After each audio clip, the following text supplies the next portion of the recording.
I'm Alex Zurich from the Michigan Laborers District Council. For members of the Laborers International Union or any building trades union, our next speaker truly needs no introduction. He has led LIUNA to become one of the most aggressive and progressive unions of construction workers, expanding innovation and cutting-edge skills training and shifting the union's focus to growth and flexibility. He envisions growing markets such as hazardous materials remediation, domestic oil, and natural gas, and is known to be a passionate advocate for both LIUNA members, all working people, and the advancements of industries that employ them. Please welcome LIUNA General President Terry O'Sullivan.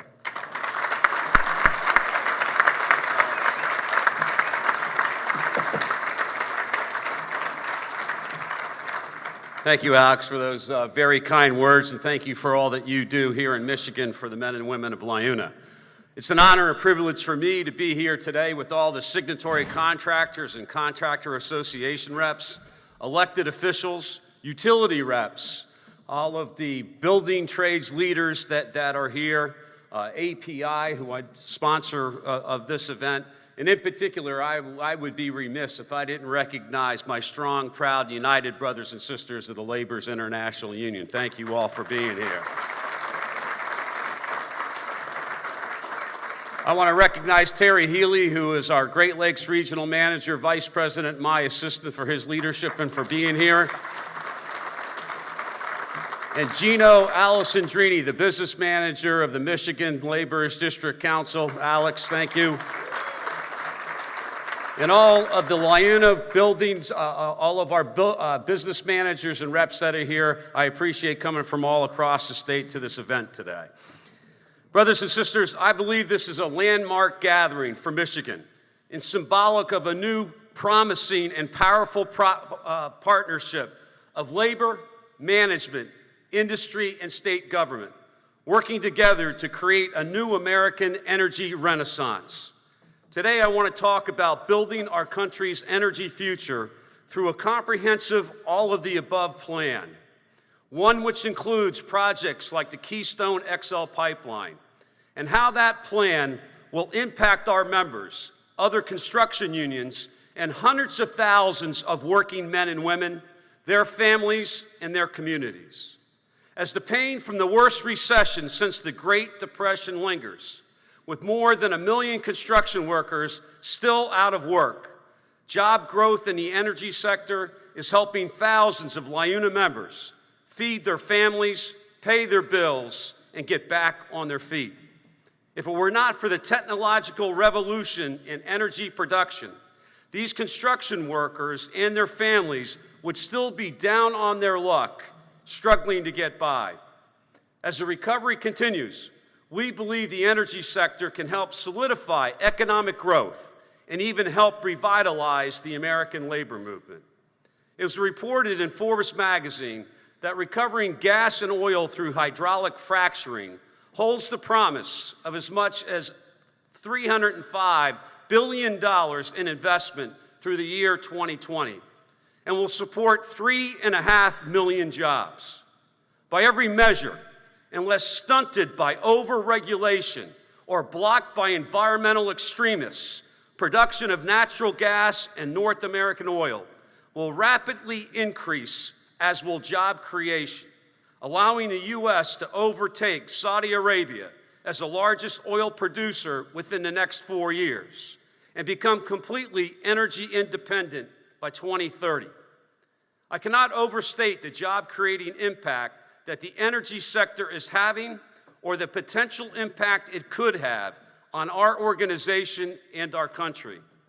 Nationally, in 2012, LIUNA members worked approximately 11.3 million hours under our national pipeline agreement, an 18% increase from 2011. We've seen the same trend here in the state of Michigan, where the hours worked by our members in the pipeline industry have increased nearly fivefold between 2008 and 2012. And we are on track this year in Michigan to increase hours nearly tenfold since 2008. The story is similar in Pennsylvania, Ohio, West Virginia, Texas, and other states across the U.S. These are not just work hours. They're not just statistics, and they're not just wells and pipelines. They're lifelines to good union jobs with pay that supports families, benefits that protect the health care of workers and their kids, and pensions that provide a dignified and secure retirement. We call ourselves the Build America Union because building things is what we do. But we also fight for significant investment in infrastructure and job-creating initiatives from the state level to the federal level, which makes it possible to build our country. We fight for our industry and the contractors who employ our members, whether it's Keystone XL, hydraulic fracturing, or the implementation of a rational energy policy. We're willing to raise our voices and to mobilize our members for as long as it takes to get the job done. You may have seen our members at rallies in LIUNA orange shirts or testifying at State Department hearings on Keystone. You may have read their letters to the editors or heard them on radio talk shows. When it comes to job opportunities, our members' well-being, there is no retreat and there is no surrender. Unfortunately, the Keystone XL pipeline has been in the news for years when it could have already been completed. It is designed to be the safest, most sophisticated pipeline in the history of the industry, having undergone more environmental reviews than any other pipeline, equipped with real-time monitors and automatic shut-off sensors to safely bring oil from a trusted neighbor and ally. Public opinion polls show nearly 70% of Americans support Keystone. It's good for workers, it's good for business, it's good for the economy, it's good for America. Yet because of politics, excuse my French, bullshit politics, the pipeline has been put on hold. Misinformation, exaggeration, and just plain lies have become commonplace. Opponents have tried everything in the book to stop this project. And one of the favorite lines of their political hacks in Washington, D.C., is that the pipeline will create only a few thousand temporary jobs. I'm not an economist, and I'll leave it to others to decide whether Keystone will support 10,000 jobs or 20,000 jobs. But the next SOB that calls our work temporary obviously doesn't know their ass from third base.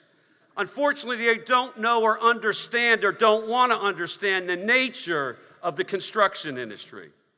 The bigger story behind Keystone is that we are at a fork in a road, a defining moment in America's history, when we must choose either a path forward to an energy renaissance or a path backward. Without increased energy production, we are heading towards an energy crisis. The American Society of Civil Engineers gives our nation's energy infrastructure a D+. Much of our existing pipeline and electrical infrastructure dates to the 1880s.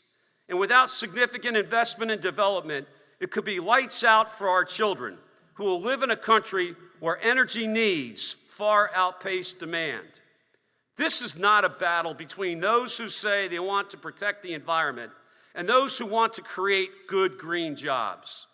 LIUNA believes in protecting our planet, and we believe in addressing climate change. The best way to protect this industry and grow it is to make sure that production is safe for workers, for local communities, for the environment, and that it's affordable. We're proud that we have invested hundreds of millions of dollars in worker training, as the other building trades unions that are here today as well. That we have training centers in every state focusing on solar, wind, nuclear, residential, commercial, and industrial retrofit, hydraulic fracturing, pipeline construction, and other skills critical to the energy industry. We're proud that we built solar farms, geothermal, and wind farms right here in Michigan. At LIUNA, we have a position as progressive as any union, and more progressive than most, on goals for carbon reduction. We accept that climate change is man-made, and that is our obligation to attempt to stop it. And that's why we are strong supporters of comprehensive climate change legislation.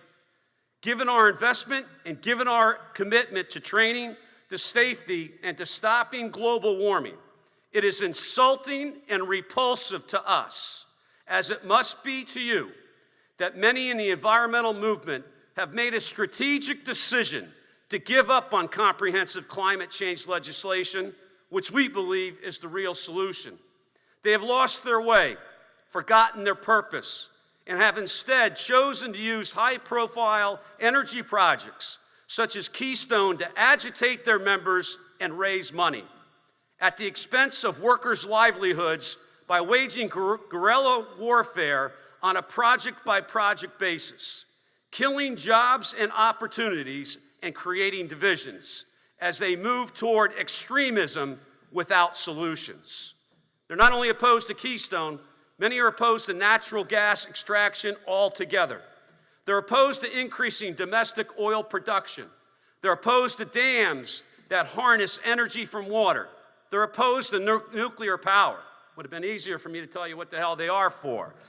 In fact, in Utah, environmentalists are opposing wind farms because it's estimated 46 birds a year will be killed by the turbines. In parts of California, where I come from, they're opposed to solar farms because their construction will cover some wildlife habitat in the Mojave Desert. They don't care that due to rising energy costs, the working poor in this country now spend an average of 20% of their income on energy, 4 times the average family expenditure, and they don't care how many jobs they kill. They don't know what it's like to face foreclosure, to choose between groceries and gas, to struggle with monthly bills, and to have to forego the dream of sending their kids to college. They are elitists whose actions are based on fantasy. They need to look out their windows, get off their backsides and out of their ivory towers, and into the real world for a change. Our keynote speaker today, who is well respected for his knowledge of the energy field and is a visionary in his thinking about solutions, is the author of the book, Why We Hate the Oil Companies. John, I'd like to suggest the second volume, Environmentalists and Alice in Wonderland. Our opponents live in a world where the laws of reason, of logic, and of common sense don't apply. Currently, 10% of our energy is from renewables, and that share will and should grow. But there is no scenario, no possibility in which it grows fast enough to replace oil and gas in the short term.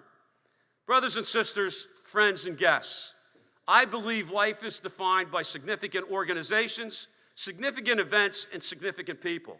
And I believe today is a significant moment for Michigan, for LIUNA, and for our country.